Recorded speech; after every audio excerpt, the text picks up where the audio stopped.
خود اصلی شما اصلا اینجا نیست. تمام اینا که داری میبینی اصلا نیست.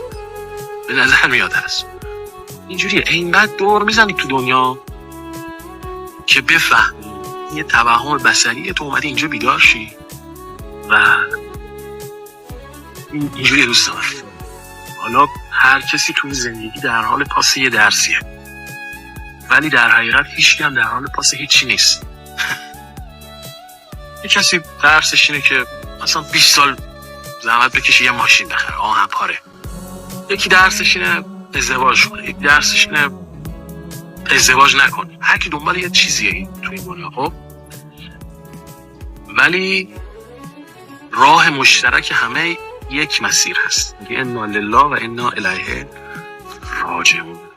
بازگشت همه به سوی اوست.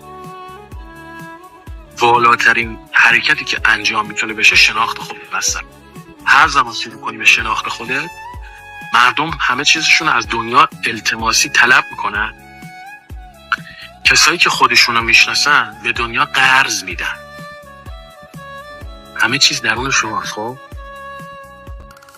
و اینو نمیتونی با فکر کردن و اینا بهش برسی. تنها کاری که میکنی علمیا بهش میگن آبشاد. باید ذهنتو خاموش. ذهنت که خاموش شد، هماهنگی الهی به طور اتوماتیک میاد و زندگی تو دست میبره تا جلو. پس همه اینا یه مشت فکره. هر اتفاقی که الان تو زندگی داره میفته، یک هفته به این فکر همه تو سر تو اساسا بیرون وجودن. به محضی که تو شروع میکنی بهشون فکر میکنی میان، به محضی که نگاهشون نمیکنی میرن.